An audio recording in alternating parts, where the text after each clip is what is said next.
Hello viewers, you are watching the Youth Dialogue and I am your host Jenna Bosonko. On this episode we have Youth of the Month, who happens to be Bakary Fati, the founder of Commission on Political Debates. The reason why we have Youth of the Month is to motivate young people to do more. When young people's efforts are recognized, they do more, obviously. So we will take a look at Bakary's biography. When we return, we have a conversation with him in the studio. Stay tuned, don't go anywhere. When we come back, the conversation continues.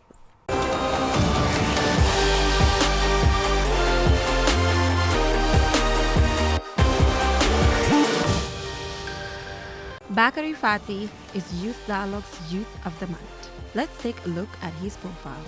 Bakary Fati is the founder and executive director of the Commission on Political Debates. He is a 2017 Mandela Washington Fellow from the Gambia and has over 8 years of experience in youth work. He has served as a board member of the Faculty of Law at the University of the Gambia in 2014. He has worked with many youth-led organizations in his country, including the National Youth Parliament, where he served as an administrative officer. An aspiring lawyer and committed activist, Bakary is passionate about establishing strong democratic institutions for accountability and transparency of elected government representatives. Thus, he was the host of a radio program called Civic Engagement Hour on Capital FM, in which Gambians used to express their opinions on national issues. His online TV program, The People's Platform, also hosts top Gambian political elites to discuss challenges surrounding their work. He co-initiated the first ever Gambian Presidential National Assembly mayoral election debate series in 2016, 2017 and 2018 respectively. These platforms gave aspiring candidates to share their programs with the electorates. In 2016, Bakary was elected as one of the 4 speakers in the 12th edition of the International Roots Festival Seminar in the Gambia on the topic, "What should the economic and political priorities of Africa in the 21st century for accelerated economic growth and development?"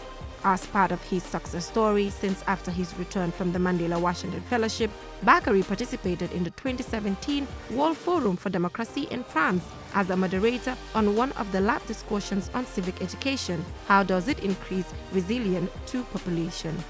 As someone particular about establishing strong democratic institutions for accountability and transparency for elected government representatives, Bakary set up a Commission on Political Debates in the country that is responsible for organizing debates among candidates, conducting opinion polls, training elected representatives, and the recommendations in conjunction to electoral laws in the Gambia. The debating component of his NGO has already paved a promising way, as he was able to conduct the first successful debates in the political history of the Gambia in the recently concluded elections.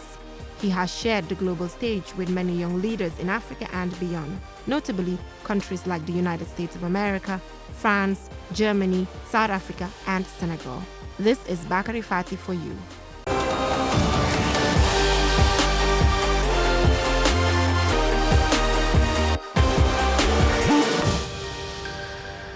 Welcome back, viewers, from that short break. Like I mentioned before we went for the break, we have Bakary Fati as our Youth of the Month, and he's the founder of the Commission on Political Debates. That was his biography. I saw that was a very rich biography for me, because most of the time before we bring you here as our Youth of the Month, we make sure that the impact that you're supposed to do is happening. And when it comes to Bakary Fati, we did not just look at what he did in the past, but what he has done presently. That is, we never had a Commission on Political Debates in the Gambia, and we are having it for the first time. So that caught our attention, and we said to ourselves, we have to recognize this guy. So Bakary, welcome to the show and congratulations. Thank you so much, Jenna. Yes. So Bakary, let's start with where Bakary started. Going to primary school, junior school, till you went to university. Career choice. Why did you decide to be a lawyer as a person? Was it something that you wanted since you were young, or was it parental issues, and the list goes on? So talk to us about that. I'm sorry if I want to go in detail in all of that. Yeah, we just might spend the whole briefly. day. Yeah, but I attended Bundum Primary School, and then from there I went to Charles Joe. Yeah. But I did not complete Charles Joe. I ended up going to the provinces in Branding Upper Basic School. That's where I did my upper basics, and from there I went to Muslim High School. Okay. From there and went to the University of the Gambia. From the University of the Gambia, I studied law. And after the law program, now started the Commission on Political Debates as the founder and executive director of the Commission on Political Debates. But also I also founded a company called Bori Media, but I'm not actually passionate to talk about it because of this is more of a Commission on Political Debates topic. So maybe we might just gloss over that and focus more on Commission on Political Debates. So Bakary, why law? Why did you go in for law? Well, my initial interest was to actually study political science. But I went until I reached the day I actually supposed to submit my application form. I decided to change everything from political science major and minor and to law major and minor.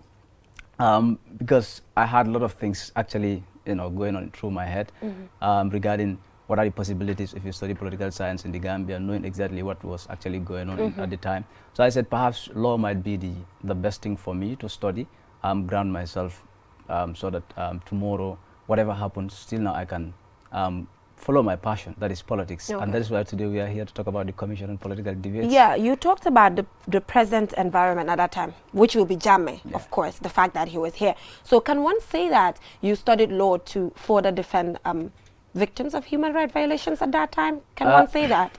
I'm not necessary to defend victims of human rights violation, but I believe it is more or less like before the rights actually been violated, we talk about those rights. So I centered most of my activism, youth work in the National Youth Parliament through my radio programs and TV programs that I held before. To talk about the rule of law and then talk about issues of separation of power, human rights. These are the things that I've been engaged since then. So the law actually background helped me a lot in terms of solidifying that foundation, because at the end of the day, when I talk with authority to back myself with legal provisions so that at least people know that what these people are saying is not actually just coming from flimsy ideas. But we're actually based on solid legal foundations. I think that is a good move. Now let's talk about life at the University of the Gambia. Sometimes people are like, University of the Gambia is not good enough, is this, is that. So sometimes when I bring somebody here and the person says, well, I'm at the University of the Gambia, I like to ask, how was life at the University of the Gambia? What improvements do you think should be at the University of the Gambia? Give recommendations, please. Quite incredible. University of the Gambia, well, I would say for the first, it's an incredible institution. And I encourage every individual who has the opportunity to actually go to the university for their education, you should definitely do that. I had a very difficult time through my university career because I came from a very humble background and I had to struggle with paying tuition fee. So that delayed me a lot, in fact, in terms of my graduation. So I had the challenge, but I also believe that not having money should actually limit you from pursuing your dreams or actually going for the education. Despite all those challenges, I pushed to make sure that at least I finished the law program, and then I started my company now, have this Commission on Political Debates, even though I'm from a very humble background. But the university, I would say, there are a lot of brilliant students, bright students in the University of the Gambia who are actually going a lot of challenges. People might not know some of those challenges, and then because I experienced it, I've lived it, and that is why I actually want to share with you. There was a student, in fact, I met before, the last day I was actually living in the University of the Gambia, who told me that she spent her entire 4 years in the university without even a laptop, without getting a laptop to actually write her assignment on. And she has been like, if she has an assignment, she has to go to her friends, borrow their laptops and write her assignment. And then that has hugely affected her academic performance.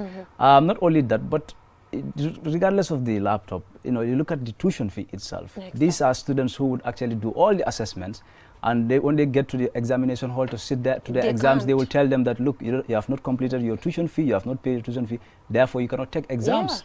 This is the things that I've also lived. So there are a lot of brilliant students in the University of the Gambia whom, if you give them opportunity, they will actually do an incredible work, not for themselves, but for their families and the country entirely. If you look at me as an example, if I just said that because the university, these are the things that I've I've went through, and then I just dropped out and then decided not to do anything.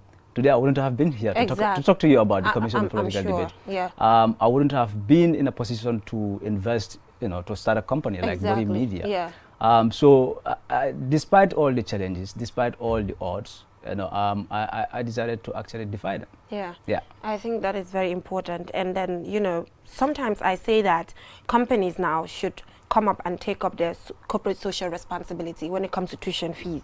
Because if you go to the university right now, it is still happening. A lot of students there don't have money to pay their tuition fee. So to me, I think other companies should come up. If the government is not doing it, at the end of the day, let's, call a spade a spade. The government only cannot give scholarships to all the students at the University of the Gambia. But other companies too, we can have them on board. You guys can come in and fulfill your corporate responsibility by giving out in a form of scholarships. It can be done before getting into other sectors, because at the end of the day, education is the only thing that can take our nation forward. So that is what I believe. And it's good that you talked about that. Yeah, absolutely. You had the experience. Absolutely. And then my intention is not only to stop, because this is something that I've lived. Yeah. So my intention is, through my my company, I'm also trying to actually start another company. It's a moving company. Through that, my intention is someday I can have the opportunity to go to university and help students, students who cannot actually afford to pay their tuition fee. If I'm making 100,000 now, almost a month, as young as I am, at least with time, I can be able to at least support either 10 or 20 students in their university career. Exactly. That is my intention. That's why I'm actually still working. Well, I'm so happy, and we will watch you, because I would want to see that happen. I would want to come with you and see that happen. We are watching. We just hope and pray that you grow further to be able to achieve that vision, because I think it is a very, very good one. So now let's go to the real deal, which is the Commission on Political Debates. Tell us what motivated this. Does this have to do with governance process in the Gambia? Since, we gained independence, you did not like the way, these leaders are governing us, the fact that maybe their policies are not quite clear, or what really motivated you? Yeah, so the country has actually gone through a lot of rough patch in the past, and one of the things that I was actually not satisfied with has to do with, one, when it comes to the rule of law. Number two, when it comes to have a free space where people can actually express themselves. So I was working with the National Youth Parliament of the Gambia, and then we had an opportunity to have radio programs. I was having a radio program on Capital FM called the Civic Engagement Hour program, and of course we had another one on West Coast Radio. Exactly. So this was a platform when at the time in the country it was not fashionable for people to invite political oppositions and other incumbents to have a dialogue on issues that matter for the common interest of the Gambia. So we were doing that, as when the country was not actually favorable to have such kind of dialogue. But we were doing it, and then it actually generated a lot of attention within and outside the country. So that was a kind of a springboard for me. When the program got stopped at Capital FM, I started, in protest, I started my own TV program called The People. Who stopped? The management, actually. Okay. Yeah, I think that fear of the radio might be closed because of the issues that we discussed there. But it was actually independent. It was actually independent, and then we give equal platforms to both the ruling party members and opposition. Okay. But at that time, at the time, did the ruling party members come on board? Of course, we had several times. We had the majority leader Bakary Bonjata. I'm happy. Yeah, we had councillors from KMC. We had even national mobilizer of the APRC at the time, Yankuba Koli. And then we had the minority leader. We had several. It was fair and square, balanced. Yeah, several political party members, Ahmad Ba, Lawyer Dabo, and others. So I think it was Lawyer Dabo's interview that actually brought about that thing. So I had my own TV program. That was the first time, called The People's Platform.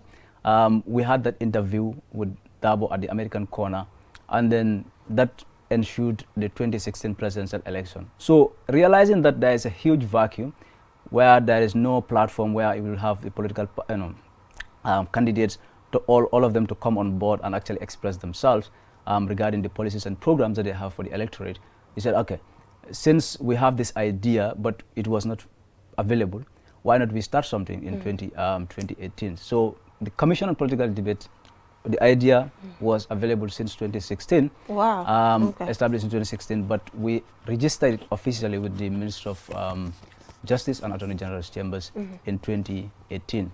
And then, you know, we started working, but we had the 2016 presidential election, the 2017 mayoral, National Assembly election, and of course the 2018 mayoral election debates. Okay, so now talk to us about how ready you are when it comes to elections in 2020, because activities 2021. 2021. Yeah. I guess that is the first presidential debate that we are going to have. How transparent is it going to be? Who are we going to have as moderators? You know, because this might be a concern. How transparent is it going to be? Who are we going to, what is the selection going to be based on when it comes to the people who will be moderators, to have totally independent people so that it will be fair and square? Yeah, in short, I would say, before delving into that, I would say the Commission on Political Debates is a non-profit, non-partisan organization established in relation to the established laws of the Gambia, and then we want to always ensure that independence of the Commission on Political Debates, of course, in line with our core values, when it comes to integrity, impartiality, credibility, and openness. These are some of the core values that we actually operate. So we are an independent body that wants to work with all the political parties in the country to make sure that they see the ownership. Because if I may quote the British High Commissioner's word, this thing is more or less like a win-win situation for the political parties and, of course, the electorate. Exactly. It's a win for the political parties because they will have an opportunity to sell their plans, their manifestos, there's the programs and policies that they want the electorate actually buy. The electorate will have the opportunity to also gauge and assess whether these policies and programs will actually represent their interests if and when these people are elected into office. So it's a win for the electorate, it's a win for the party, the candidates as well.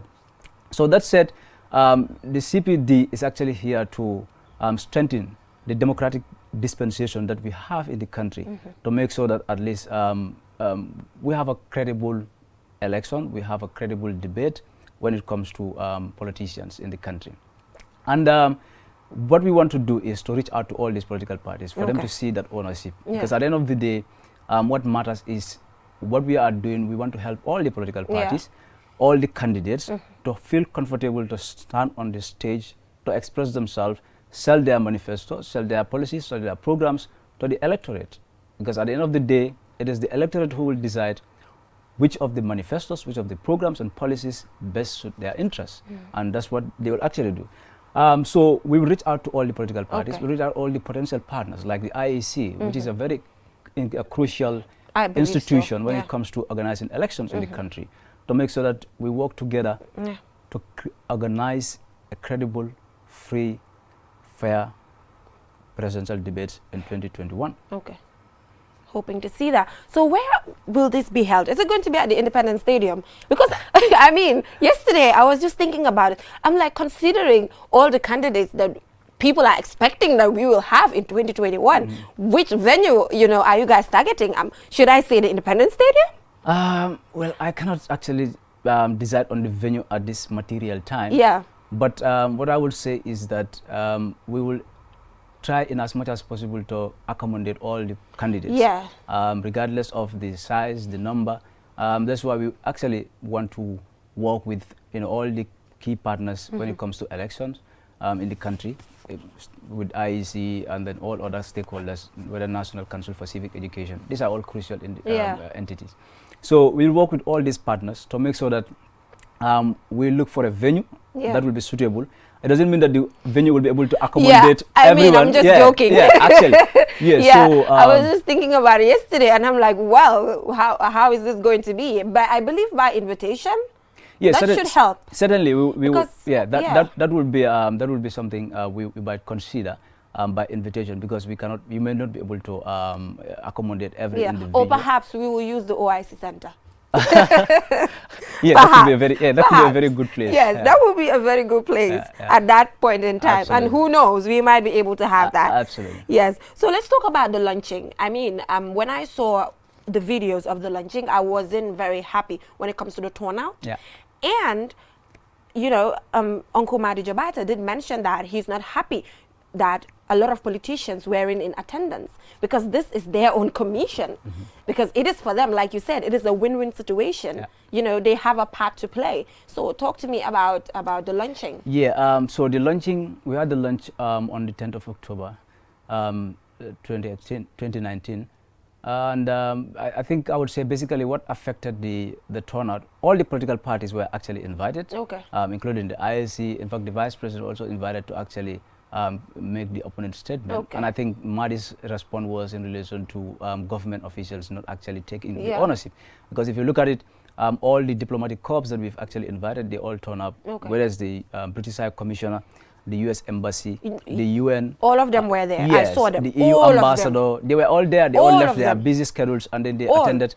And then they gave very strong messages in terms of promoting the idea or the culture of political debates in the country. Because at the end of the day, as I said, this is not for us as the organizers, but it's for the electorate and of course the elected representatives. You look at countries like the United States of America, if a candidate does not have a spot in the debating platform, he or she knows that that's the end of his or her political career when it comes to that election. So that's what we actually want to encourage. But going back to the point that we've actually raised in relation to the attendance, we've actually invited these people, all these political parties. Some turn up, actually, we really appreciate it, but some did not actually turn up for some reasons beyond my knowledge. Because none of them actually called to actually give reasons, but all of them assured that they were going to be there. Yeah. So I also think it also coincided with the demise of our beloved sister, Sisi Sawane, which also affected the participation of young people. Because at the end of the day, the Commission on Political Debates is also for them. Because if you look at it, 65% almost, based on statistics, are young people in this country. So when it comes to things like this, they need to take the ownership. So that funeral also affected a lot, and then we really appreciate those who came, but it wasn't also something bad, knowing very well the circumstances at the time. Yeah, and Sisi herself would have been there. Yeah, she would have been unfortunate. there. Yeah, when it comes to the path of the young people, when I saw that there were young people in attendance, it came to my mind that that was the reason. And we all know how Sisi was. Like you said, if she was alive at that time, she would have been in that particular meeting. So now let's talk about funding. You know, where's the funding for Commission on Political Debates coming from? So all the funding of the Commission on Political Debates, we work based on projects for now. So the 2016 presidential election debates, the 2017 National Assembly election debate, the 2018 mayoral debates were all funded by the US Embassy. The launch, the UNFPA also contributed something towards the launch, overall launch. But the rest of the money, came from our pocket to make sure that we keep the commission. You mean the members? Yes, the members. Wow, amazing. To make sure that Commission on Political Debates survives. Because at the end of the day, they said if you want something to be successful, at the end of the day, you must be ready to take the burden at the initial stage. So that's what we're actually doing. We are contributing individual we are making our individual contributions to make sure that the commission survives. And we contributed a lot in terms of the launch, the previous launch and the symposium. But we believe that there will be funding outside somewhere. But I just want to make this thing clear. We don't take funding from the government. I was going to come to that point. We don't take funding from the political parties or any individual who is related to a political party. Please. So we want to be as independent as possible. And deal with independent institutions. So we deal with independent institutions like international organizations, including the US Embassy, the British High Commissioner, the UN system. These are the bodies that we will be getting our funding from, in relation to the work of the Commission on Political Debate. But we are not taking money from any political. But if you take a look at this at some point, when it comes to even taking funding from the government could have said, this is the way forward of the country. I mean, in a normal circumstance, I'm talking about. I mean, the government could have said, this is a normal thing that is supposed to happen. Like you said, when it comes to America, if you don't have a sport there, it's the end of you. So to me, money can even come from the government, but it depends on the motive for that particular money. But that money that is reaching you, it depends on the motive. So to me, as time goes on, funding should even come from there, because this is a Gambian commission. You know, it doesn't necessarily mean that if the money is coming from there, they should dictate your activities. Absolutely. Yes, that is my take on it. Absolutely. That's quite right. If you look at, for instance, the IEC, they take some money for election. And it doesn't mean... for election. Yeah, but for us, we just want to distance ourselves from all of that. Okay. Yeah, to make sure that we get funding from an independent body that will not have any direct or indirect influence when it comes to the work that we do or the whatever questions or whatever thing that we do as a Yes, as a I commission. agree with that, but how sustainable is that going to be? Are those people always going to be there to provide that money? Absolutely not. Good. Absolutely not. So that is why. Yeah. So that's a good point. As part of these are part of the things that we are foreseeing in the future. Yes. That these are not constant things that will actually continue, and that's why we want to diversify the source of funding as much as we could. Yes. Even if the money is coming from government, they cannot in any way direct the activities that you have to do. So now let's move on to sensitization. I mean, in 2021, I can't wait. Inshallah. It's going to be the first time that we have a political debate for presidential candidates, and we have to do some sort of a sensitization, for the general public, because it's going to be like, wow, this is the first time we're having it. So how ready are you to go around the country to talk to all of these people, to tell them that this is the day that you have to sit down and take a listen when it comes to their agendas, and the list goes on. It some point might be a determinant as to who is going to win or who might lose. Because I mean, sometimes, Mr. Fati, sometimes we just say that people are part of, political parties, not because of agendas, but my dad is part of this political party, my mom is part of this political party, I have to be part of that political party. I think it's high time we shy away from that. So how ready are you when it comes to sensitization? Yeah, so as part of our activities is to have a nationwide tour. Which has to be perhaps on regional basis, to talk to people about the roles and responsibility of the Commission on Political Debates, because at the end of the day, it is the electorate who should take ownership of that. We don't want to have a position. We don't want to be in a situation whereby we will say we want to invite politicians to actually come to our platforms, but we want the politicians themselves and the electorate to tell the politicians that, well, if you want our votes, you must participate in the Commission on Political Debates platform. That would be that's amazing. What we want, and that's why we want to go around the entire country to sensitize people about the importance of the Commission on Political Debates. Well, at the end of the day, these people, you cannot just someone just cannot just come to you and say that vote for me, I will do A, B, C, and D, without telling you how to do A, B, C, and D, and where to get the resources from. It's just like if you look at it from the real world, if someone wants a job, you go for an interview, and then the interview will assess whether you are suitable for that particular job that you applied for. The same thing when it comes to politics. That's it. When it comes to election, the debate is the interview. Yes. To tell the electorate that, yes, if I'm elected into office, I will do A, B, C, and D. And how would you do it? I will do it by this way.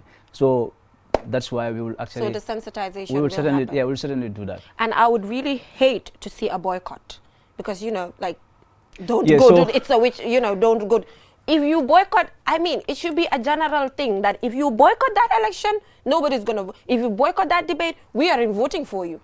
Absolutely. If you don't have the confidence to stand there and tell us your policies, forget about our vote. So that's what we want to. That has to be the policy. That's what we want to hear from each and every voter or citizens of this country. That if you are a candidate and you don't want, you boycott debates, we are not going to vote for you. If we have that information, if we see people talking that way, it's the way forward, definitely. Yeah, it's going to be a job well done. Yeah, boycott meaning no votes for you. Yeah, so and in real life, if you can't stand there and defend your policies, then where are you going to stand to defend your country? That is that's a big question. It's the big question out there. Yeah, absolutely. Yeah. So now let's move on to smaller debates. Yeah. We were just having a conversation before we started when you talked about the fact that you sometimes volunteer with the National Youth Council. When are we going to have debates for them? Because they are the youth body representing us. We cannot just handpick people, put them there, it's not going to help us. So I think as young people, the culture, because the National Youth Council is a very good body whereby that culture of good governance can start from. So are you ready to take political debates. I won't call it political debates, but debates when it comes to their chairman and whatever small positions that they have. Let them debate, because as young people, let us start from there. Absolutely. You are quite right, Geneva. If you look at the work of the Commission on Political Debates, we focus on 4 thematic areas. I would say, for instance, debate, which has to do with presidential debate, National Assembly debate, mayoral election debate, which has the local government councillors and chairpersons. So these are the debates that we actually focus on. And current affairs debates, like if you have the issue of 3 years, 5 years, we could organize a debate between them to actually discuss about why they want this thing and why not. Exactly. To have a rational discussion, I think, is the way forward. It is. Not to be violent or to be arrogant. So that is the intention of the Commission on Political Debates, to promote debates in every facet of our democratic culture in the Gambia. But besides that, we also want to focus on research, which has to do with conducting opinion polls in relation to how Gambians actually perceived certain policy or certain individual in terms of the programs that they're actually doing in office. This is something that is going to help policymakers to know the views, the opinions of people, especially the people, the electorate, people who have voted them into office, whether their policies are actually working for them or not working for them. Because sometimes the problem that we have in our society, most of the time, has to do with people don't have metrics to gauge people's assessment of the work that they do. And that has a huge impact. And if you look at social media, people keep talking about a lot of issues. But if you have a kind of a survey, an opinion poll in relation to the policies that you implemented as a National Assembly member, you will know exactly my constituency. These are the policies and programs that 95% of them I said I should implement. Obviously, if I implement it, I will get elected next time if I look for such kind of position. So these are the things. These are the things that we want to encourage, and then it's gonna help politicians and even policymakers at large. But besides that, also we want to help when it comes to training, whether it's gonna be political parties, whether it's gonna be other individuals like National Youth Council, for instance, in terms of debates. For the National Youth Council, let us concentrate on that a little bit, because I'm very particular about it, because it is the youth body in the Gambia. Those people are the ones that are going to be leaders in the future. So it has to start from there. So to me, the next one that's coming up, I mean, they should debate. People should not just know each other, put themselves together and be. I'm not saying that is what happens there, but I mean. So for the position of chairmanship, I think which is electable, because it's more of a political position. The executive director is appointed by the ministry, the Ministry of Youth and Sports. So the position of the chairman, that could be a good platform for us to help them organize a debate among the candidates. If there will be candidates to contest one another's. And the other small chairmans in different constituencies. Exactly. All these things. All these things are things that we will actually try to promote. As part of our general mandate. To promote the culture of debates in the Gambia. But I believe it's also it's a step by step. I'm sure with time we will get there. But for the National Youth Council, it's a recommendation from me, and I hope that you will be the moderator for the National Youth Council. I can't wait. And then another thing that I want to know is that when it comes to the debate, are we going to have local language? So especially for the upcoming presidential debate in 2021, certainly, we want to make sure that we have not only English. Thank you. But we have local language, because at the end of the day, if you also look at it in the country, you realize that majority of the people who are very active in our election or in politics are people who cannot actually speak the English language. So it's quite it will be very fair to them. For us to provide a platform where both English and local languages can be spoken in relation to candidates, their plans and policies, so that they can actually understand and know that these are the things that these people actually wanted to do for us. Mr. Fati, lolu dina ko appreciate torop because I remember election suñ jaay nga day gis ñu kaalu dem taxaw ak pay di vote. Young people, that voter apathy is still there. Absolutely. They cannot get up and go and vote. To them it's a waste of time. Absolutely. So those people are very big target that we should have when it comes. That is why I asked about the local language. So I mean the last time we debated here about the fact that if these politicians, they should be educated or not. it should be an open platform. Ku dega olof mo laka olof. Ku dega English mo laka English. Mo fair. So that's my take on it. I know others are jumping out there. You're quite right. We could have both of them. We could have the local language. We could have English language as well, because it's the official language. So, but local language is also very important, not for the elected representatives, but for the electorate, because they are the people who will be making decisions in terms of who to vote for into office. So if they are making the decision, at least we need to also help them in deciding that decision. And that's what we want to do, to give them the platform to hear these people in their native language. Okay. And then I want to know if a winner will be declared. Absolutely not. We don't do that. So what we do is we only organize a platform, create a platform for these people to tell electorates, these are the things that we want to do for you if you elect us into office. And then the society, the Gambian people will can decide for themselves. Whether this person serves my interest or not, or this person doesn't serve my interest. So that's what we actually gonna do. So we don't declare who wins the debate or who doesn't win the debate. But journalists, of course, have the discretion to actually analyze each of the points said by a particular candidate on the debating stage.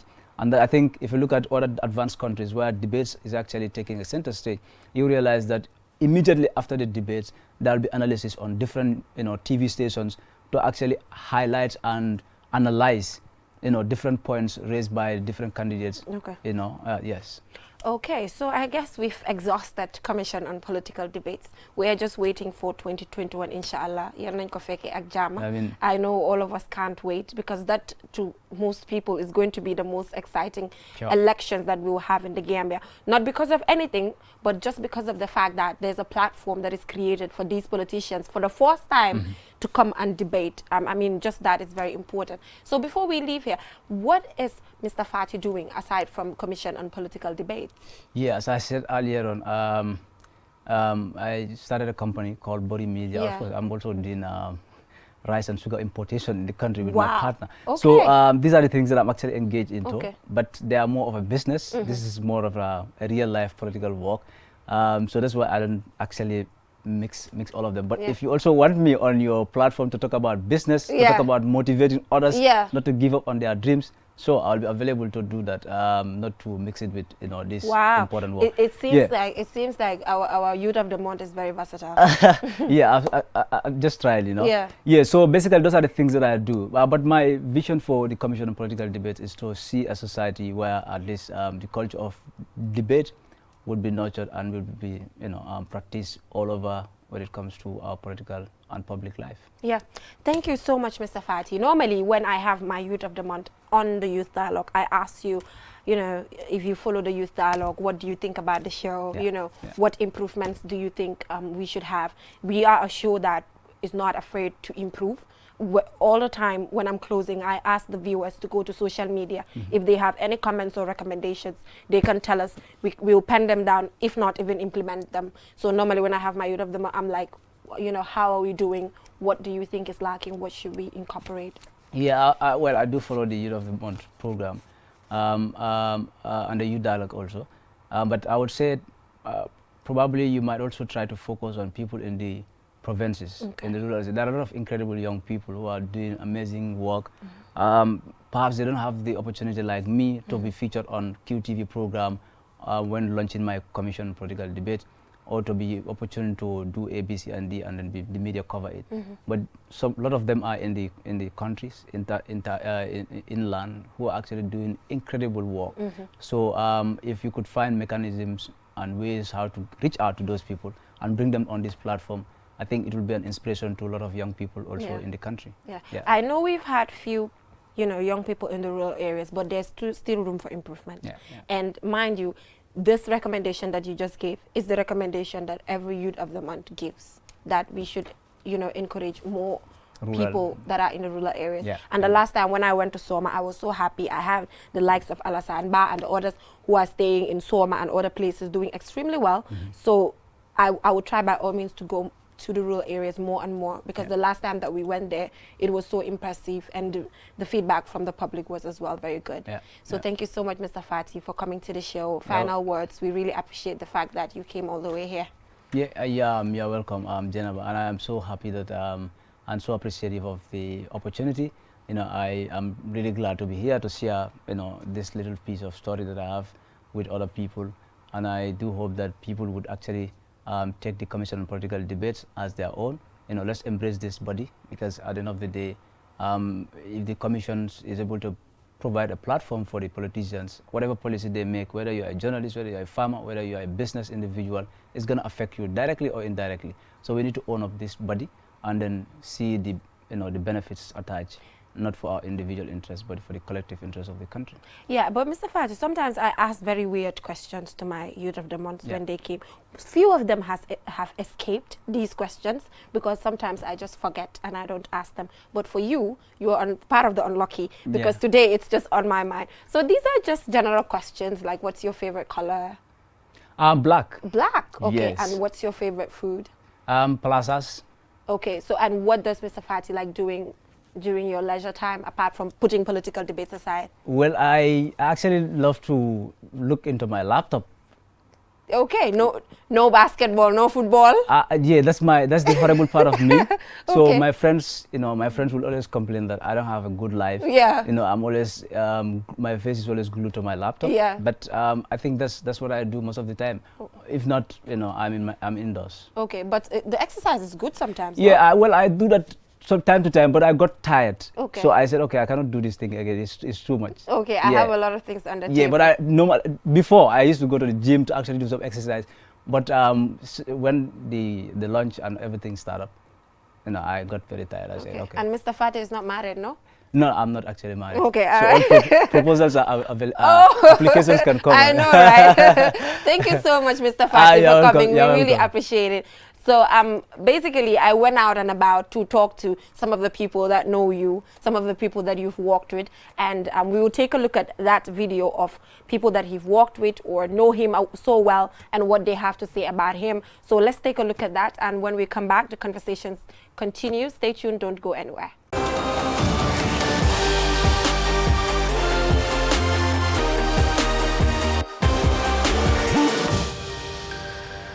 Hey, Bucks, congratulations, bro. I think this is a well-deserved achievement, having Bakary Fati as the Youth of the Month, So, he had been doing amazingly great things, and he continues to do these things. So, Bakary is someone that I met when I was going to the university. We became very good friends. It was like a left and right, we were paired to each other, we do so many stuff together. But over time, he had very big impacts, positive impacts on myself, because he is very resilient. Whatever he wants to do, the boy is just right there on track. I was, we were so active in student politics during our days at the university, and he did contest twice for the presidency and lost, but nonetheless, he has been a very strong person when it comes to our struggle during the days.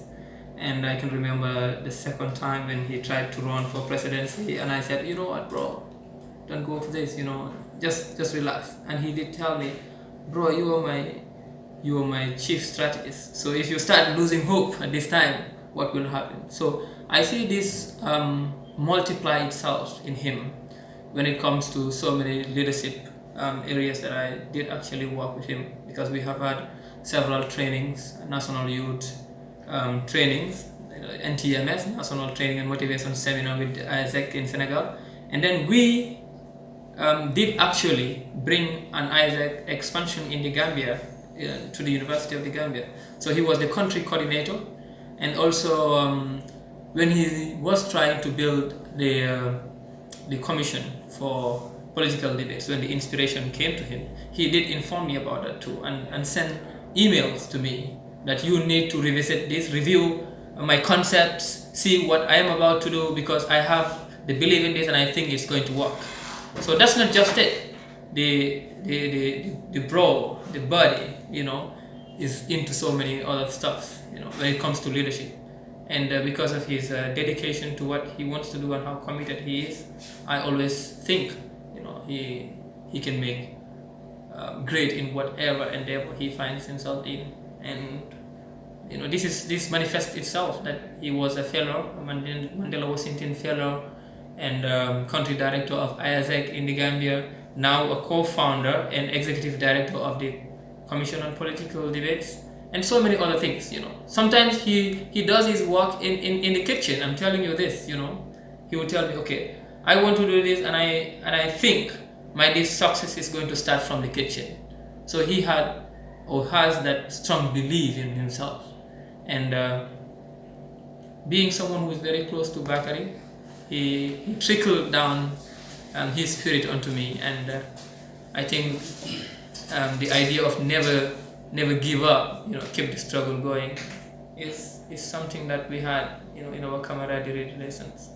My name is Fatmata Kasama, 2017 Mandela Washington Fellow.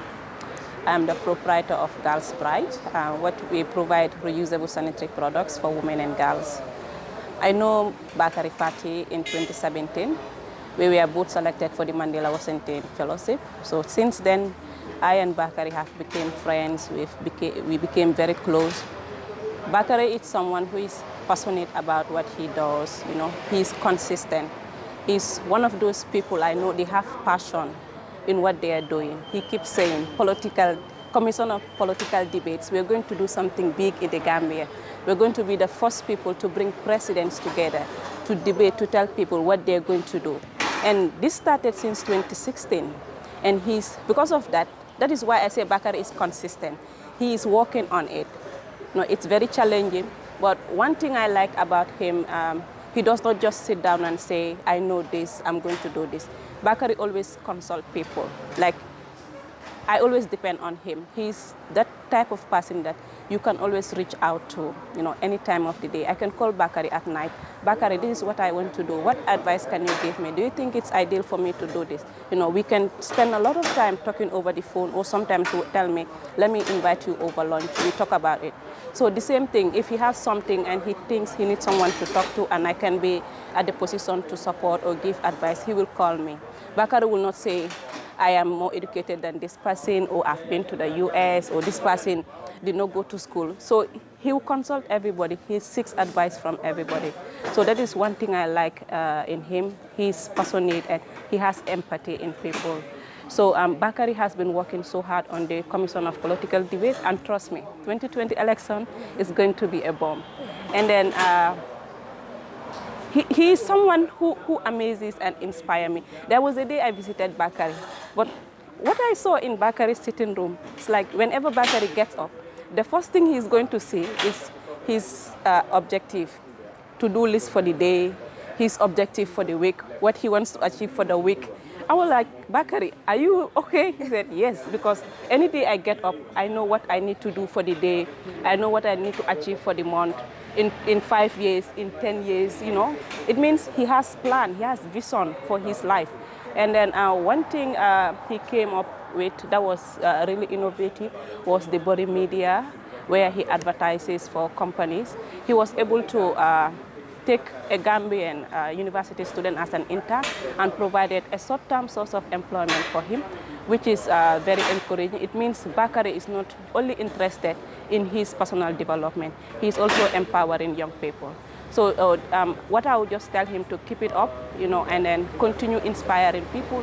He is inspiring us, particularly myself, but let him continue what he is doing. Something more will be coming, and then people like you helping and supporting what he is doing. In 2020, I think with this Commission on Political Debate, BBC, CNN, QTV, everybody will talk about Bakary Fati. So he should continue and follow his vision and passion. My name is Ibrahim Sonko. I work for the Truth, Reconciliation and Reparations Commission of the Gambia, and I also work as the administrative secretary of the Commission on Political Debates in the Gambia, which we've just recently launched on October 10th, 2019. Bakary and I met, our paths crossed a couple of years ago at the university, when shortly before he ran for the position of presidency of the university. And it was during then that he explained to me the vision that he has for not only the University of the Gambia, but the Gambia at large. And it is out of this that, you know, we became close and we started conversing about issues of how we could better the University of the Gambia. And that also precipitated my involvement into the University of the Gambia Students' Union politics, and I eventually became the Secretary General of the University of the Gambia, even though Bakary himself did not win. And that transcended, our relationship transcended from the university. We went together to live in the same house, the same bedroom, as colleagues. And not only that, but when he established the Commission on Political Debates, he also invited me. The idea was his. Building the conceptual framework was ours to do. And the reason I consider the friendship that we have as both professional and personal is simply because Bakary is an idealist. Bakary is a patriot. Bakary is a man of action. Bakary believes in what he believes in. And it is out of this realization that over the years, for the span of almost 10 years now, he's been coming up with ideas of how we need to do certain things for our community, how we need to promote popular participation in politics through his radio show that he was doing Capital FM during a time when it was really tough. People like Bakary, except if you don't know him. The Commission on Political Debate is just one of the things that he has been doing.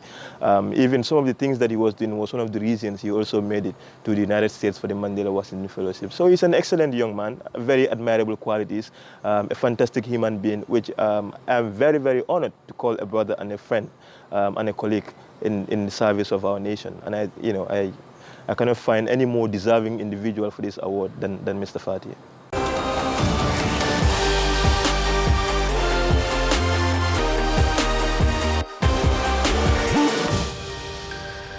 Viewers, that is all we have for you in this edition of Youth Dialogue. But before I take a leave, just to tell you that Ram Afrique gave me this outfit. I am so comfortable in it, and I know all those young people out there will as well be comfortable. Her numbers are right in front of the screen. Take it, call her. She will provide an outfit as nice as this, or even better. She's just in Bakau, Newtown, and I mean, walk there. I know you will. And also, the shoes are given to me by Walking Together Shoes, located along Kairaba Avenue. The numbers are right in front of the screen. Take it, call them. They will provide you a shoe as nice as this, or even better. And taking a closer look at them, it looks very, very comfortable. Thank you so much, Baro and team over there, for your support. Don't forget to connect with us on our different social media platforms, on Facebook, YouTube, Instagram, and I mean, give us your comments. We will surely pen them down, if not even implement them. Till I come your way next week with other young people doing extremely well across the country. Stay tuned.